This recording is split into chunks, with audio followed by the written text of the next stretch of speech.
पूर्वीच्या कालखंडामध्ये काही संतांनी मूर्ती पूजेचे सुद्धा खंडन केलेले आहे. याचे कारण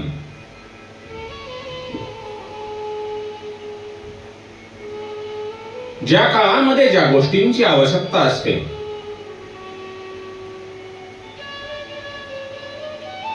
त्या त्यावेळी संत महापुरुष प्रकट होऊन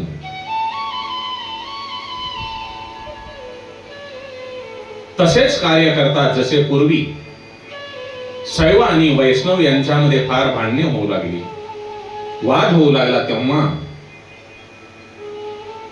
तुलसीदास महाराजांनी रामचरितमानसची रचना केली, ज्यामुळे दोघांमध्ये होणारा वाद हा समाप्त झाला. भगवद्गीतेवर पुष्कळशा टीकाही लिहिल्या गेल्या आहेत. कारण वेळोवेळी जशी आवश्यकता भासली, महापुरुषांच्या अंतःकरणामध्ये तशीच प्रेरणा झाली आणि त्यांनी भगवद्गीतेवर तशीच टीका लिहिली. ज्यावेळी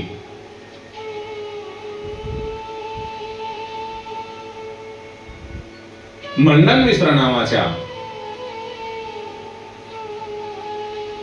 मतांचा प्रसार वाढला, त्यावेळेला श्री शंकराचार्यांनी प्रकट होऊन सनातन धर्मांचा प्रचार केला. त्याचप्रमाणे जेव्हा मोगलांचे राज्य होते तेव्हा ते मंदिरांना फोडीत होते आणि मूर्तींचा भंग करीत होते. म्हणून कबीरजी इत्यादी संतांनी म्हटले की आपणाला मंदिरातील मूर्तीपूजनची आवश्यकता नाही. कारण आपला भगवंत, आपला परमात्मा केवळ मंदिरात, अथवा मूर्तीतच नाही तर सर्व ठिकाणी व्यापक आहे.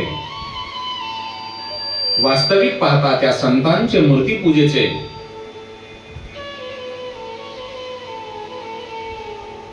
खंडन करण्याचे तात्पर्य नव्हते, उलट लोकांना कोणत्याही रीतीने परमात्म्यामध्ये लावण्याचे तात्पर्य होते. स्पष्ट शब्दामध्ये सांगावयाचे म्हणजे मोगल साम्राज्यामध्ये हिंदूंच्या मंदिरांची, मूर्तींची नासधूस करणे एवढेच होते. त्यावेळी लोकांच्या मनामध्ये असा समज होता की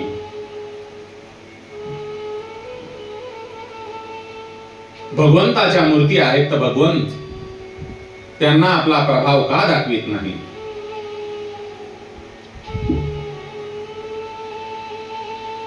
तेव्हा कबीरजी सारख्या इतर संतांनी आपली जी भूमिका होती ती त्यावेळी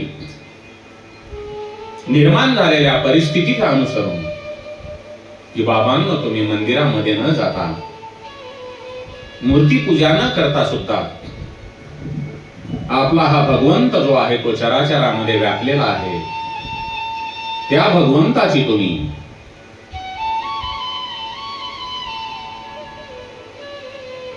आपल्या घरीच, आपल्या मनाच्या अंतरात्म्यामध्ये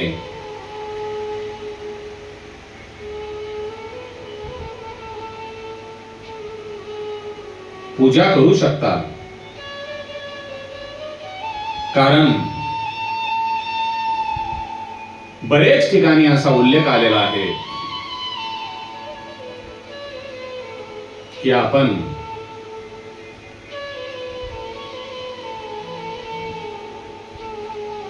मूर्ती पूजा न करता मानस पूजा करतात.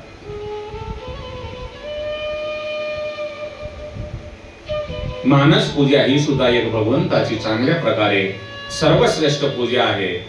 कारण त्या भगवंताकडे कोणत्या गोष्टीची कमतरता आहे.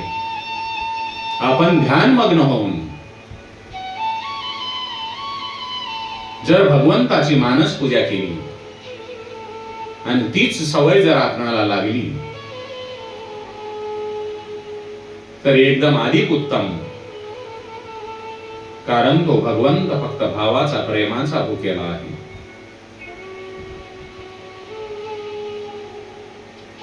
आपण ज्या काही वस्तू भगवंताच्या चरणी अर्पण करतो म्हणजे आपण भगवंताला काहीही देत नाहीत, कारण ज्या भगवंतांनी आपल्यासाठीच त्या वस्तूंची निर्मिती केलेली आहे तीच आपण त्यांना अर्पण करतो. म्हणजे त्यांच्याकडून घेऊन त्यांनाच आपण ते अर्पण करण्याचा प्रयत्न करतो. म्हणून भगवंताला कोणत्याही गोष्टीची आवश्यकता नाही. तुमचा फक्त भाव जे आहे, तुमचे प्रेम आहे, ते भगवंताला द्या आणि भगवंताचे भजन करा. एवढीच भगवंताला आवश्यकता आहे, कारण